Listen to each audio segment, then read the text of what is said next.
My family laughed at me at the barbecue, but next day, my move left everyone speechless.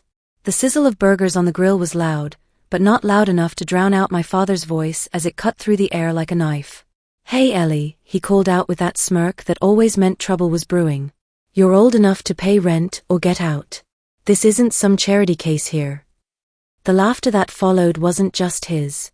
It erupted from my stepmother, Carol, and my younger half-brother, Jake, who leaned back in his lawn chair, cracking open another Budweiser like he just heard the joke of the century. My hands tightened around the paper plate I was holding, the edges crumpling under my grip. It wasn't just the words, it was the timing. He said it right there in front of the whole family, while neighbors from our subdivision mingled in the backyard, pretending not to hear every word. But he wanted them to hear. He wanted me humiliated in front of the Johnsons from next door, the Martinez family from across the street, everyone who'd watch me crumble. I set the plate down slowly on our old picnic table, forcing myself to keep my voice steady. "You've been taking half my paycheck for years, Dad. I've been covering the mortgage, the utilities, everything." His face twisted into that fake, exaggerated shrug he always used when mocking me. "Yeah, well, that's called life, sweetheart. If you don't like it, find somewhere else to crash." Jake chuckled under his breath, taking another swig. "Good luck with that, sis." The air felt heavy with the scent of charcoal and something darker, disgust, betrayal. I could feel every pair of eyes on me from across our backyard in suburban Phoenix. The Hendersons by the pool, the kids from down the block, all waiting to see if I'd break down right there on the spot.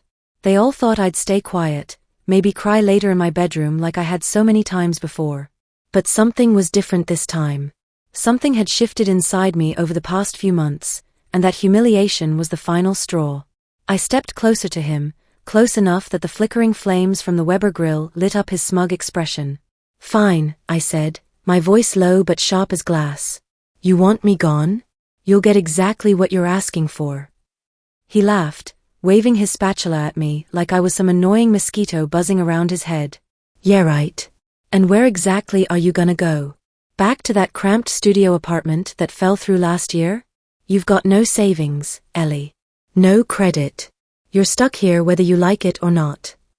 The rest of the evening blurred into a tense mix of forced smiles and whispered gossip among the neighbors. But in my mind, plans were already clicking into place like puzzle pieces. He had no idea what I'd been working on quietly for the past 6 months. He didn't know about the secret I'd been keeping, the keys burning a hole in my purse right at that very moment. By the time the last neighbor headed home and we'd cleaned up the last of the potato salad and corn on the cob, I'd made my decision. I wasn't going to drag this out or give them time to manipulate me back into submission. If he wanted me gone, he was about to discover just how completely gone I could be. And when I left, I'd be taking more than just my clothes and personal belongings with me. The next morning, I loaded the last cardboard box into the back of my Honda Civic. My hands were shaking, but not from sadness or fear, from the pure adrenaline rush of knowing what was about to unfold. I drove across town to Scottsdale, to my new place, a beautiful 2-story townhouse with cream-colored stucco and a small front garden that was actually mine. The air smelled fresher here, away from the industrial area where Dad's house sat. By noon, I had the signed lease agreement spread out on my new granite countertop, along with something else that would change everything, the deed transfer documents I'd been secretly working on for months. I pulled out my phone and sent a short, simple text to my father. "I've moved out. All the bills are your responsibility now. Don't contact me." It didn't take long. Within 30 minutes, my phone started lighting up like a Christmas tree. "Dad calling." I let it ring. Then Carol's number flashed on the screen. I let that one ring too. By dinner time, I heard the familiar rumble of Dad's old Ford F-150 pulling up outside my new place. I looked through the window and saw him climbing out, his face pale as paper, his jaw set in that familiar hard line. Carol trailed behind him like a shadow, looking like she'd just swallowed something bitter. When I stepped onto my small front porch, he stopped at the bottom of the steps. "You're not serious about this," he said, his voice lower than usual, but still carrying that edge of disbelief. I leaned against the railing, crossing my arms. "Dead serious, Dad. You said pay rent or get out. I chose to get out. And now," my voice grew sharper, "I'll be stopping all those bill payments too." His face went completely white. Carol's mouth fell open, but no sound came out.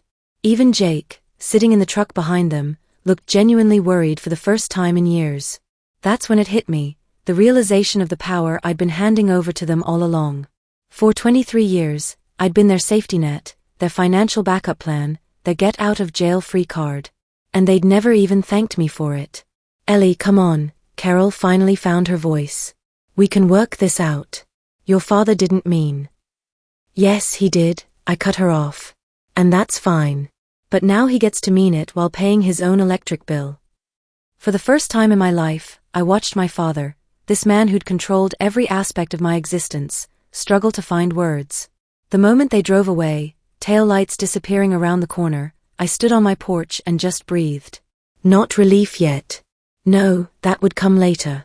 This was something else, the first breath in years that didn't feel like I owed someone for the air filling my lungs. I didn't waste any time. I went inside, grabbed my laptop, and began severing every financial cord they'd been feeding on for years.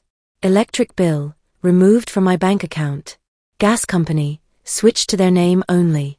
Internet, water, car insurance, cut off one by one like I was performing surgery.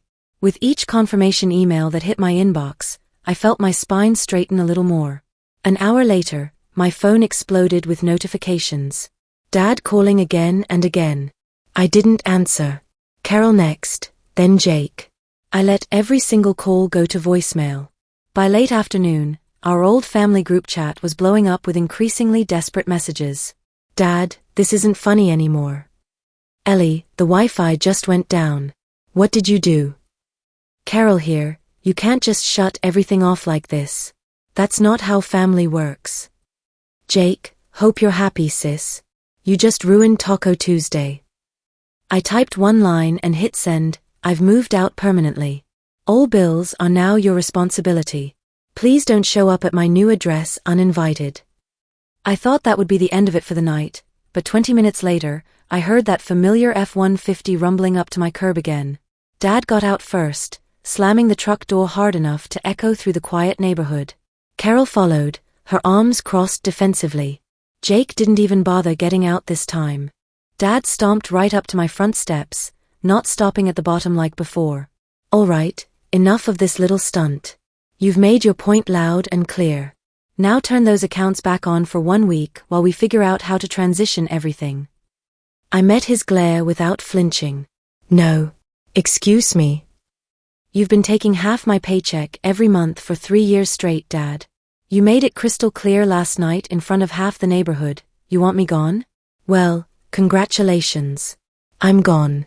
And so is every penny of my money. Carol's voice cracked as she let out a bitter laugh. Wow, Ellie.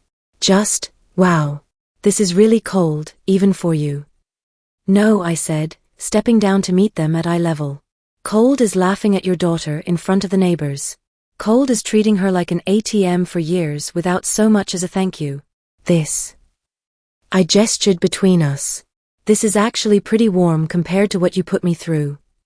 Dad's mouth opened and closed like a fish gasping for air. For the first time in my entire life, I saw something I'd never seen before in his eyes, genuine uncertainty.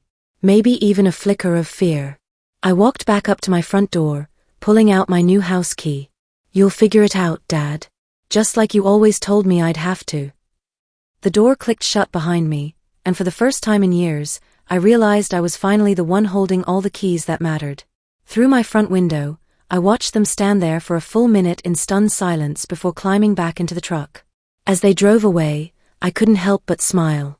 The real show was just getting started, and tomorrow was going to be very interesting in their house when the lights wouldn't turn on. The next morning, I woke up to the kind of silence that simply doesn't exist in my father's house. No stomping work boots on hardwood floors, no blaring morning news show, no Carol yelling about some missing receipt or unpaid bill. Just peaceful, beautiful stillness. I made coffee in my bright new kitchen, watching the steam curl up into the Arizona sunlight streaming through clean windows. For a brief moment, I almost let myself relax completely, until my phone started buzzing like an angry wasp on the counter. Unknown number, call us back immediately. This is urgent. Dad, Ellie, the power's been shut off. There's food spoiling in the fridge. We need to talk today. Carol, if you care about this family even a little bit, you'll fix this mess right now. I set the phone aside, refusing to let their chaos bleed into my peaceful morning. They were just learning what I'd known for years: bills don't magically pay themselves, and electricity doesn't flow through pure entitlement. By noon, the knocking started. 3 sharp raps on my front door that echoed through my townhouse. I checked the security camera I'd had installed the week before. Carol, standing alone this time, designer sunglasses hiding half her face despite the fact that she was under my covered porch. I opened the door just wide enough to be polite. "What do you want, Carol?" Her smile was so forced it looked painful. "We just need the car insurance kept in your name for a few more days, sweetie. Jake's got a job interview at Best Buy tomorrow, and he needs to be able to drive." I shook my head. I already transferred the policy to my new address. It only covers me now. If Jake wants to drive, he needs his own insurance. Her left eye twitched, a tell I'd learned to recognize over the years. "You're punishing all of us for what your father said. That's not fair, Ellie." "No," I said, leaning against the doorframe. "I'm refusing to be punished anymore. There's a difference." She blinked, clearly caught off guard by how calm and collected I sounded. "Your father's absolutely furious, you know. He's only acting this way because he's stressed about money. The auto shop's been struggling since." "That shop closed 3 years ago," I interrupted. "He's had 3 years to find another job instead of living off my paychecks like some kind of parasite." For just a moment, the mask slipped completely. Her eyes hardened into something cold and ugly. "You're going to regret this decision, Ellie. Sooner than you think." I closed the door without another word. That night, as I was unpacking more boxes in my new living room, my phone lit up with an email alert from Chase Bank: "Suspicious login attempt detected on your account." My stomach dropped. I logged in immediately and found multiple failed password attempts, along with something that made my blood run cold: a Macy's credit card I'd never applied for, registered to my name but with an address I didn't recognize. It didn't take long to connect the dots. My purse had gone missing in Dad's house about a year ago, only to mysteriously reappear 2 days later with nothing apparently stolen. Or so I'd thought at the time. Jake. That little thief had been planning this for months. I printed out every email, every statement, every piece of evidence, and slid them into a folder I labeled "Legal Evidence" in thick black marker. I wasn't just protecting myself anymore, I was building a case that could send someone to jail. At midnight, another text came through from Jake: "You think you're better than us now? Just wait. Check your mailbox tomorrow morning." I stared at the screen, feeling the anger in my chest transform into something colder and more focused. They weren't just losing access to my money, they were losing their grip on reality. And the more they realized how powerless they actually were, the uglier the situation was about to become. But I was ready for ugly. I'd been living in ugly for years. The next 2 days passed in an eerie calm that reminded me of those moments right before a thunderstorm hits.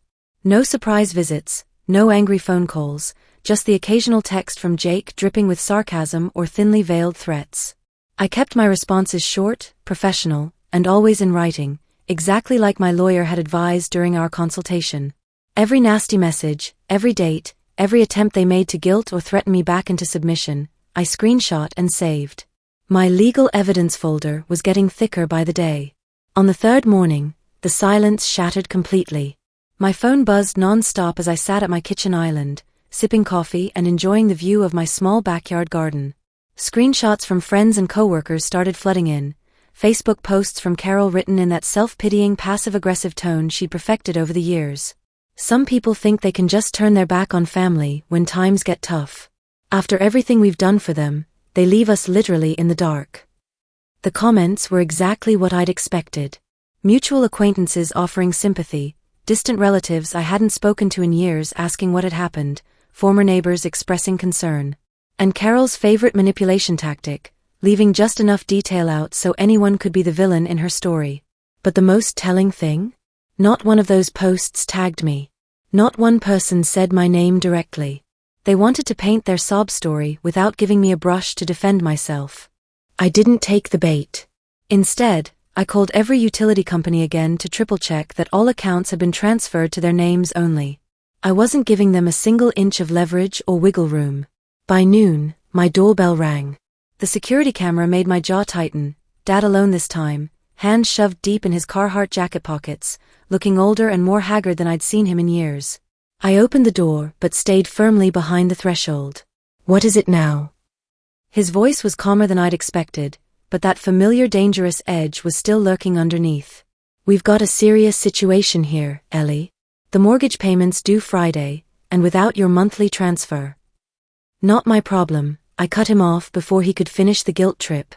His eyes narrowed into slits. "Do you even hear yourself right now? You've been part of this household for 23 years. You don't just walk away from family responsibilities overnight like they never mattered." I actually laughed, sharp and humorless. "You mean the responsibilities you dumped on me the second I started working at 16? The ones you never asked about, just assumed I'd handle forever?" He stepped closer to my door, trying to use his height to intimidate me like when I was a kid. "You think this fancy new place makes you better than the people who raised you? That you can just hide here in Scottsdale while your family drowns?" I met his stare without blinking. "I'm not hiding, Dad. I'm just done being your personal ATM." His jaw worked like he was chewing on a dozen different threats he wanted to throw at me. Finally, he turned to leave, but not before tossing one final shot over his shoulder. "You're gonna regret this when you come crawling back, begging us to take you in." I closed the door slowly, actually enjoying the solid click of the deadbolt sliding into place. Crawling back wasn't in my vocabulary anymore. I deleted those words entirely. That night, as the desert sun disappeared behind the mountains, I got a call from Mrs. Patterson, our old neighbor who'd always been kind to me. Her voice was low, conspiratorial. "Honey, I thought you should know. They were out in the driveway tonight arguing loud enough for the whole street to hear. Something about bank accounts being overdrawn and not having grocery money. Carol was screaming that it was all your father's fault for driving you away." I thanked her and hung up, sitting in my quiet living room for a long moment. They were feeling it now, the financial weight I'd carried alone for years, pressing down on their shoulders for the very first time. And tomorrow, I was going to make sure they understood this wasn't just about me leaving. This was about reclaiming every ounce of power they'd stolen from me over the years. The next day, I drove to Wells Fargo and sat down with the branch manager to close the last joint checking account they still had access to. It was an old account Dad had opened when I was 18, supposedly to teach me about banking. In reality, it had been another way to monitor and control my finances. When I walked out of that bank, the folder in my purse felt heavier, more complete. Every financial tie had been severed. Every safety net I'd provided them for years was gone. That evening, a text came through from Carol. "Ellie, please. You've made your point crystal clear. We understand now. Just help us get through this month and we'll figure everything else out after that. I promise." I didn't reply. 2 hours later, another public Facebook post appeared on her timeline. "Funny how people change when they think they don't need you anymore. But life has a way of humbling everyone eventually." For once, she was absolutely right. Life does have a way of humbling everyone. And theirs was just getting started.